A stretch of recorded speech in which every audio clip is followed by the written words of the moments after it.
Okay, guys, the Derek Chauvin case and the George Floyd case is about right here. They're closing arguments.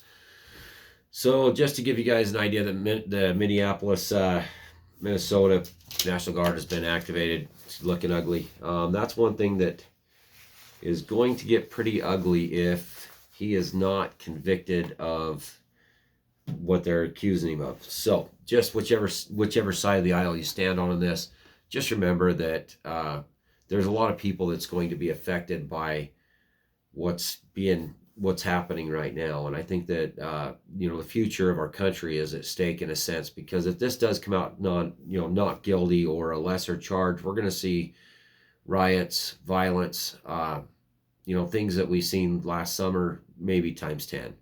This is the continuance of what happened last summer. So there is a lot of people that have an agenda in this country that want to just see the normal return, see things continue back the way they were. And realistically, those times are pretty much gone. And that's the sad part about doing the news. Everything has changed so dramatically, economically, culturally.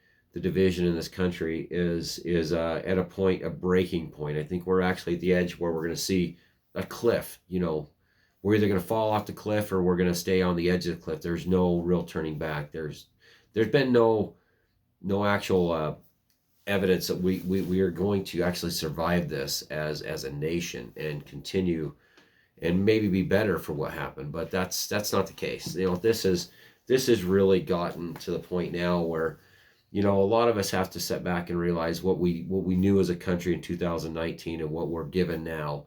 The world, for that matter, the world has changed. This is not.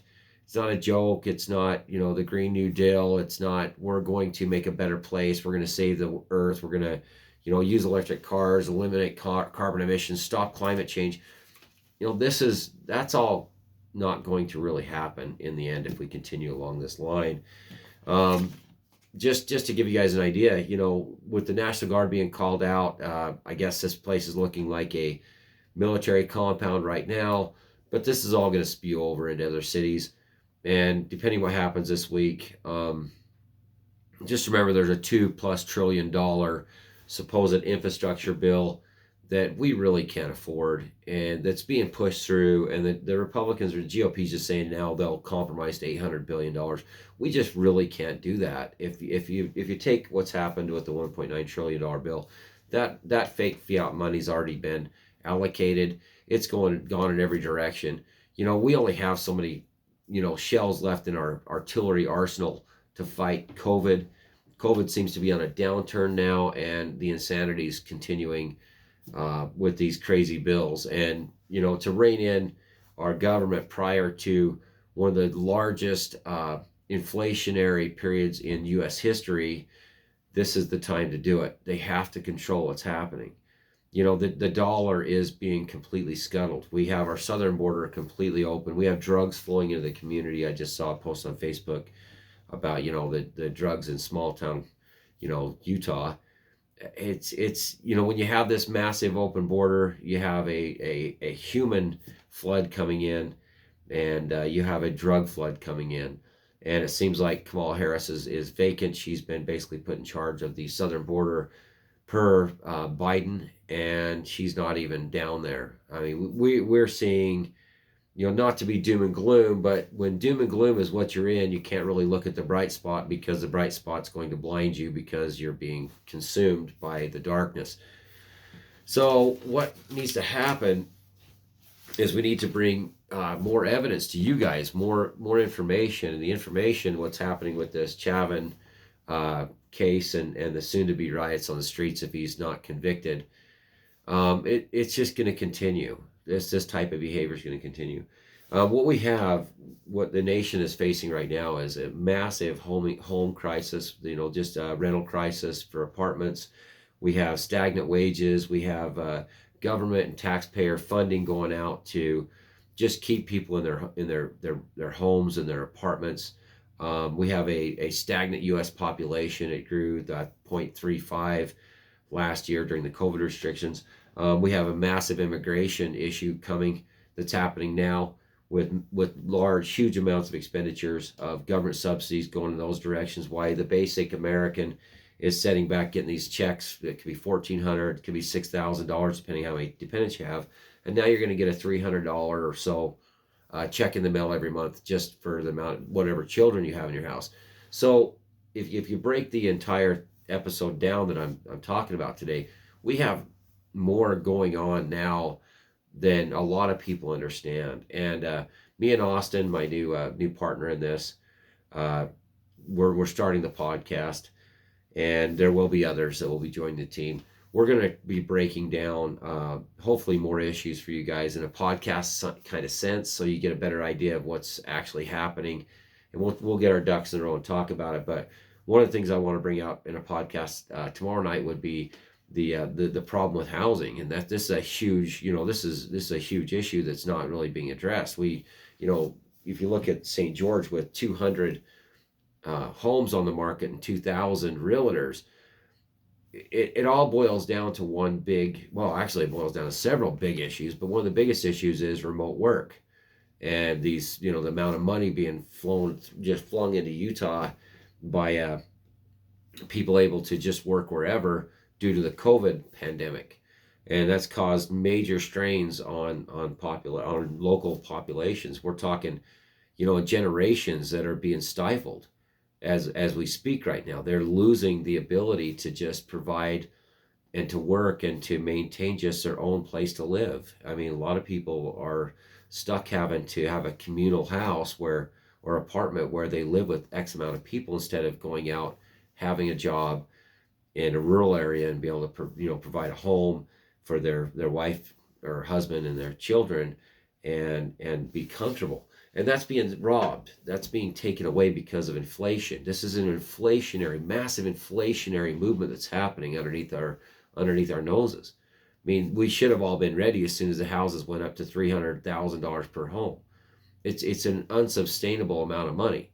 This is like, if you didn't learn from 2008, 2009, what's going to teach these kleptocrats what's going to happen in the future? It's insanity. It's all about generating the wealth. It's all about them making the mass profits and allowing a portion of the population that's in the real estate market or in the the rental market to really sop up some of this hard-earned money, and also government subsidies, government kickbacks, government funding, and it's funded by the taxpayer and fiat money.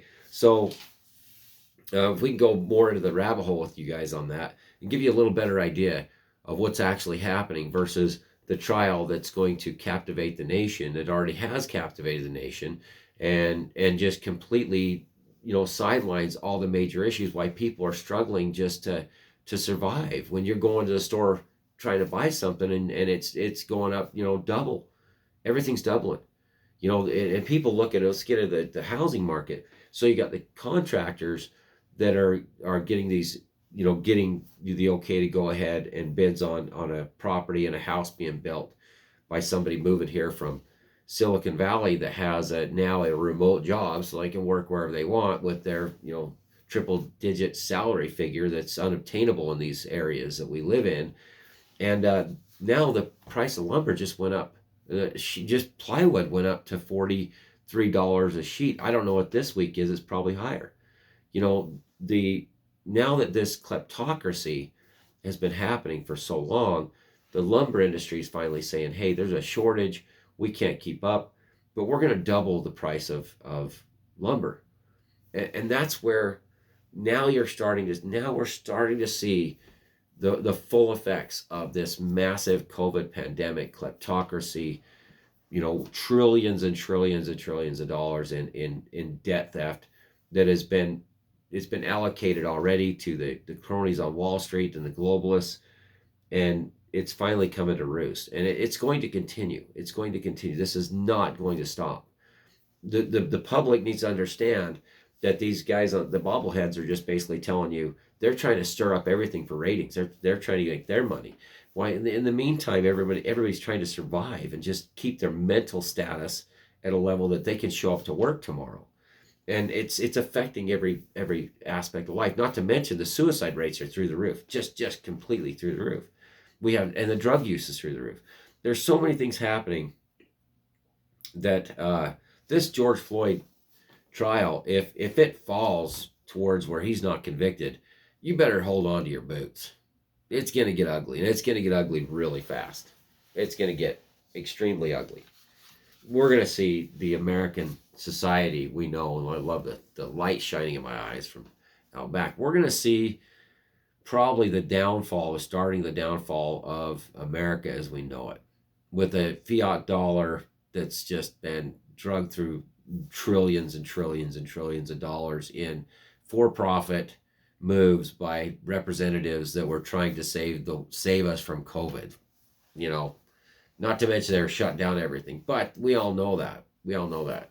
So, you know, as a podcast, your thoughts are also valuable. I mean, you should get engaged in these podcasts, but right now we're just trying to figure out where the ground level is in this whole endeavor, and if things don't change quickly, you know, and if this trial goes where he's not thrown to the wolves for what happened, or the other two shootings, they don't have prosecution, we're going to see massive riots on the streets is my prediction. We're going to see cities burning. We're going to see chaos in the streets.